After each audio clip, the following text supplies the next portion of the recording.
So, around the same time Disney was pushing Square Enix to make a Kingdom Hearts game for mobile phones, Nintendo was pushing them to make a Kingdom Hearts game for the Nintendo DS. It's kind of funny given how coded would eventually make it onto that system anyway, but Nintendo specifically wanted a game with multiplayer capability. Which is why we got the incredibly bizarrely titled Kingdom Hearts 358 Days Over 2. A game set between Chain of Memories and Kingdom Hearts 2, centering around Roxas and the time he spent as a member of Organization 13. Opposite of what happened with Coded, where I heard about it and thought it'd be harmless when in fact it sucked. When I first heard about this game, I was sure that it was going to suck, but it's harmless? Kind of? Okay, there are still some major flaws with this game, but it's not nearly as bad as what I was expecting it to be. I'll start out with the story's problems, the biggest one being that it beats out Roxas's previous showcase, the prologue of KH3, in how absurdly drawn out and increasingly confusing it can be. The game's title mentions 358 days, and by God does it feel like it makes you play through all of them. It actually doesn't, many days get skipped over, but that's how it feels like when the story moves at such a slow pace. It doesn't help when it feels so repetitive. The Disney worlds are all rehashed from previous games, and because Roxas is going on secret missions to them, you don't even get to really interact with said worlds and their inhabitants.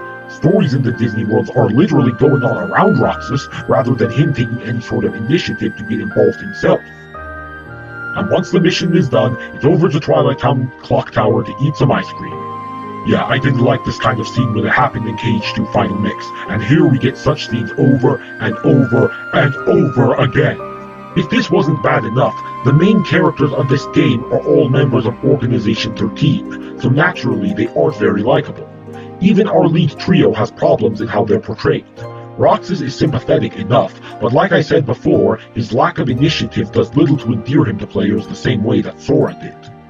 Axel is a very interesting character, but he's also a lying backstabber who is looking out for his own self-interests above all else, even if he tries to dress it up like he's doing it out of friendship.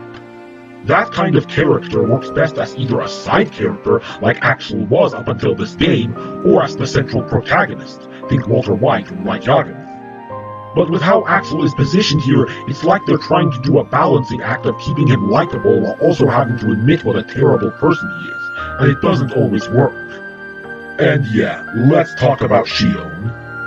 In order to justify Roxas defecting from Organization 13, they retconned an entirely new character into existence. A girl who looks like Kairi in an emo phase, who is the 14th member of Organization 13, and can wield a Keyblade, and is bestest best friends with the already popular Roxas and Axel. She is literally a fanfiction writer's Mary Sue come to life. What makes this worse is that there actually is a neat twist to her character that kind of counterbalances this. She isn't actually a nobody or even a girl, but a Sora replica gone wrong whose true form is really creepy and puppet-like in the way it looks and moves. But instead of just fully embracing the freakiness of this, they give way too much detail to how Xion works and why she looks like Kairi and why she has the feelings that she does, and it just ends up being so convoluted and nonsensical. And in the end, she still ends up being a pure soul who does the right thing and dies a beautiful, sparkling death in Roxas' arms, leading to one of the most notorious lines in the whole series. No! Xion! Who else will I have ice cream with? Yeah, so with all that bashing out of the way, you'd think I hate this game's story. Actually, I don't. Despite all those problems weighing it down, it still ends up working more than it has any right to. I still really enjoy seeing the organization members work off each other and be unfeeling jerks to each other. I enjoy seeing all of the different agendas at work. I like that they give Axel and Sykes more depth with this troubled history between them. And in spite of everything, I actually end up finding myself enjoying the friendship between Roxas, Xion, and Axel and all of its awkwardness. It actually feels bad when what happens to their friendship by the end happens, especially in the way that it's done. A big chunk of the story is dedicated to straining the bond between them, only for this legitimately beautiful moment to happen where they reconcile and their friendship is stronger than ever, only then for the bond to get strained again, this time so badly that the friendship between them is shattered beyond repair. For all the story's faults, it ends up understanding what's most important, that when push comes to shove, you actually feel something for these characters. You are emotionally invested in what happens to them. And it's a pretty ballsy move for the game's writers to do that, and then, unlike with the adventures of Sora and his friends, not provide you with the happy ending you want to see. The story is a tragedy, and it owns that fact. In terms of the gameplay, there's a lot less to find that's worthy of praise. The level design is just backgrounds from the PS2 games at a low resolution and devoid of everything that made them originally fun to play through. The graphics for all the characters go into the uncanny valley on multiple occasions. And if people thought the card-based system of Chain of Memories was overtly difficult, then they should be introduced to this game's panel-based system. Good God, is it annoying. It makes the whole game a chore to play through.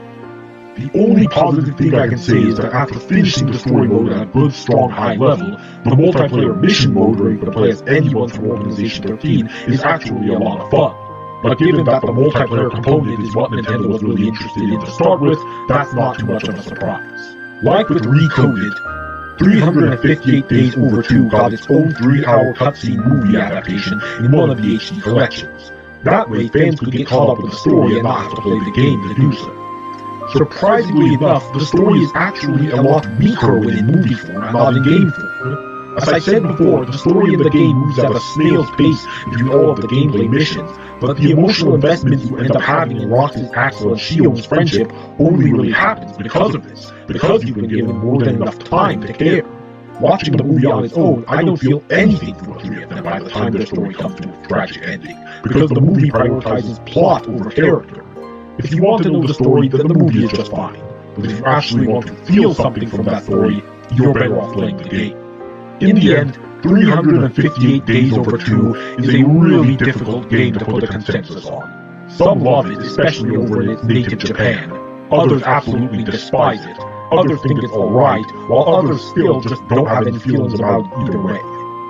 If I had to sum up my feelings on it, it would be that it's a game that didn't need to exist. I would have been fine living in a world without this game in it. But as it stands, it's okay.